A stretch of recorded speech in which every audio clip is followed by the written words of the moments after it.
The Ballad of the White Horse by G.K. Chesterton. Book the 8th, or Book the Last, The Scouring of the Horse.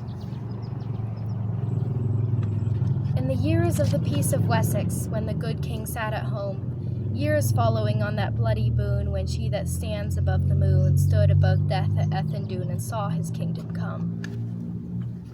When the pagan people of the sea fled to their palisades, nailed there with javelins to cling, and wonder smote the pirate king and brought him to his christening and the end of all his raids. For not till the night's blue slate is wiped of its last star utterly, and fierce new signs writ there to read, shall eyes with such amazement heed, as when a great man knows indeed a greater thing than he.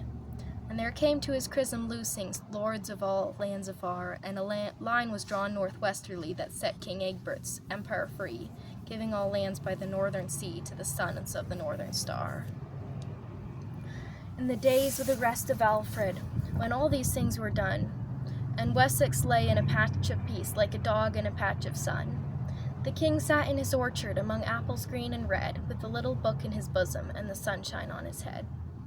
And he gathered the songs of simple men that swing with helm and hod, and the alms he gave as Christian, like a river alive with fishes ran, and he made gifts to a beggar man as to a wandering god. And he gat good laws of the ancient kings, like treasure out of the tombs, and many a thief in thorny nook or noble in sea-stained turret shook, for the opening of his iron book and the gathering of the dooms. Then men would come from the ends of the earth whom the king sat welcoming, and men would go to the ends of the earth because of the word of the king. For folk came into Alfred's face whose javelins had been hurled on monsters that make boil the sea, krakens and coils of mystery, or thrust in ancient snows that be the white hair of the world.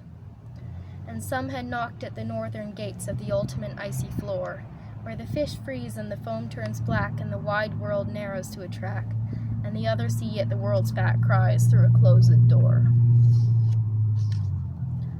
And men went forth from Alfred's face, even great gift-bearing lords, not to Rome only, but more bold, out to the high, hot courts of old, of negroes clad in cloth of gold, silence, and crooked swords, scrawled screens and secret gardens and insect-laden skies, where fiery plains stretch on and on to the purple country of Prester John and the walls of paradise. And he knew the might of the terror Mahor, where kings began to reign, where in a night route without name of gloomy Goths and Gauls there came, white, above candles all aflame, like a vision, Charlemagne. And men seeing such embassies spake with the king and said, the steel that sang so sweet a tune on Ashdown on an Ethandune, why hangs it scabbarded so soon, all heavily like lead? Why dwell the Danes in North England and up to the river ride? 3 more such marches like thine own would end them, and the Picts should own our sway, and our feet climb the throne in the mountains of Strathclyde. And Alfred in the orchard among apples green and red, with a little book in his bosom, looked at green leaves and said, when all philosophies shall fail, this word alone shall fit, that a sage feels too small for life and a fool too large for it. Asia and all imperial plains are too little for a fool, but for one man whose eyes can see, the little island of Athelney is too large a land to rule. Haply it had been better when I built my fortress there. Out in the reedy waters wide I had stood on my mud wall and cried, take England all from tide to tide, be Athelney my share. Those madmen of the throne scramble, oppressors and oppressed, had lined the banks by Athelney and waved and wailed unceasingly where the river turned to the broad sea by an island of the blessed. An island like a little book, full of 100 tales, like the gilt page the good monk's pen, that is all smaller than a wren, yet hath high towers, meteors and men, and suns and spouting whales. A land having a light on it, in the river dark and fast, an isle with utter clearness lit, because a saint had stood in it, where flowers are flowers, indeed and fit, and trees are trees at last. So were the island of a saint, but I am a common king, and I will make my fences tough from Wantage Town to Plymouth Bluff, because I am not wise enough to rule so small a thing.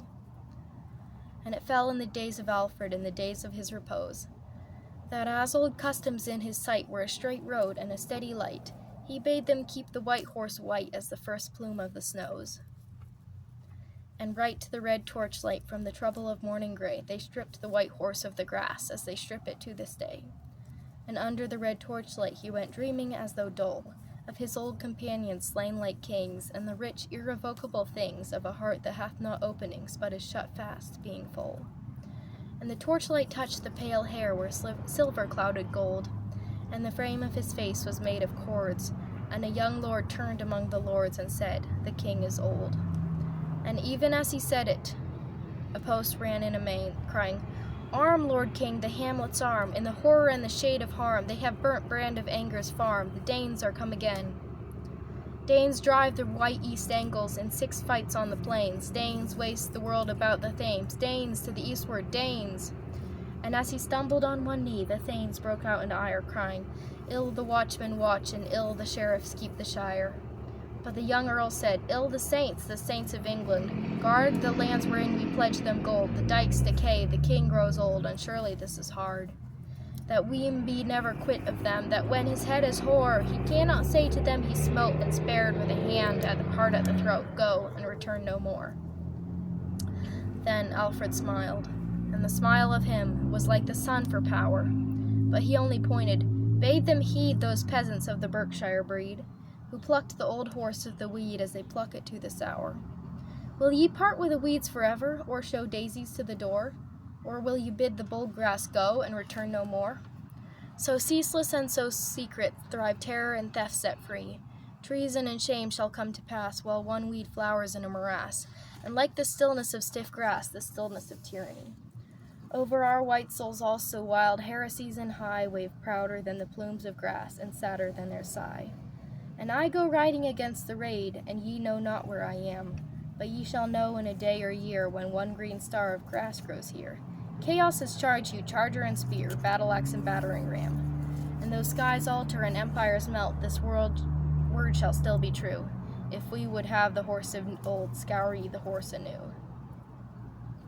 One time I followed a dancing star that seemed to sing and nod, and ring upon earth all evil's knell, but now I wot, if ye scour not well, red rust shall grow on God's great bell, and grass in the streets of God.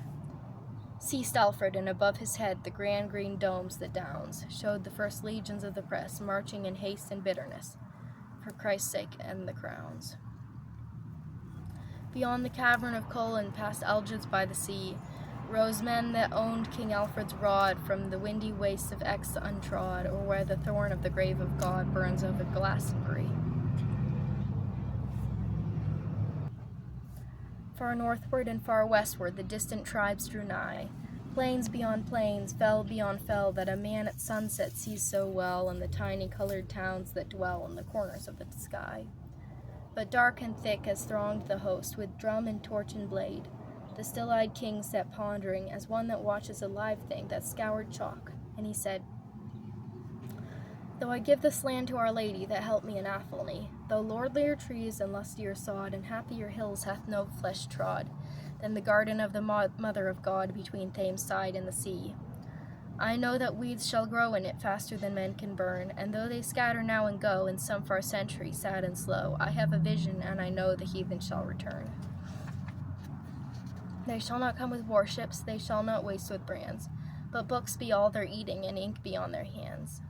Not with the humor of hunters, or savage skill in war, but ordering all things with dead words, strings shall they make of beasts and birds, and wheels of wind and star. They shall come mild as a monkish clerk, with many a scroll and pen, and backwards shall ye turn and gaze, desiring one of Alfred's days, when pagans still were men. The dear sons dwarfed of dreadful sons, like fiercer flowers on stalk, earth lost and little like a pea, in high heaven's towering forestry. These be the small weeds ye shall see crawl, covering the chalk. But though they bridge St. Mary's sea, or steal St. Michael's wing, though they rear marvels over us, greater than great Virgilius, wrought for the Roman king, by this sign ye shall know them, the breaking of the sword, and man no more a free knight that loves or hates his lord. Yes, this shall be the sign of them, the sign of the dying fire, and man made like a half-wit that knows not of his sire. What though they come with scroll and pen, and grave as a shaven clerk, by this sign ye shall know them, that they ruin and make dark. By all men bound to nothing, being slaves without a lord, by one blind idiot world obeyed, too blind to be abhorred, by terror and the cruel tales of curse and bone and kin, by weird and weakness winning, a curse from the beginning, by detail of the sinning and denial of the sin. By thought a crawling ruin, by life a leaping mire, by a broken heart in the breast of the world, and the end of the world's desire. By God and man dishonored, by death and life made vain, know ye the old barbarian come again. When his great talk of trend and tide and wisdom and destiny, hail that undying heathen that is sadder than the sea. In what wise men shall smite him, or the cross stand up again, or charity or chivalry, my vision saith not. And I see no more, but now ride doubtfully to the battle of the plain. And the grass edge of the great down was cut clean as a lawn, while the levies thronged from near and far from the warm woods of the western star, and the king went out to his last war on a tall gray horse at dawn. And news of his far-off fighting came slowly and brokenly, from the land of the East Saxons, from the sunrise and the sea, from the plains of the white sunrise and sad St. Edmund's crowned, where the pools of Essex pale and gleam out beyond London town. Mighty and doubtful fragments, like faint or fabled wars, climbed the old hills of his renown, where the bald brow of White Horse Down is close to the cold stars. But away in the eastern places the wind of death walked high, and a raid was driven athwart the raid. The sky reddened and the smoke swayed, and the tall gray horse went by. The gates of the great river were breached as with a barge, the walls sank crowded, say the scribes, and high towers populous with tribes seemed leaning from the charge. Smoke like rebellious heavens rolled, curled over colored flames, mirrored in monstrous purple dreams in the mighty pools of Thames. Loud was the war on London wall, and loud in London's gates, and loud the sea kings in the cloud broke through their dreaming gods, and loud cried on their dreadful fates. And all the while on White Horse Hill the horse lay long and wan. The turf crawled and the fungus crept, and the little sorrel, while all men slept, unwrought the work of man. With velvet finger, velvet foot, the fierce soft mosses then crept on the large white commonweal all folk had striven to strip and peel, and the grass, like a great green witch's wheel, unwound the toils of men. And clover and silent thistle throve, and buds burst silently, with little care for the Thames valley or what things there might be. That away on the widening river, in the eastern plains for crown, stood up in the pale purple sky one turret of smoke like ivory, and the smoke changed, and the wind went by, and the king took London town. And that is the end.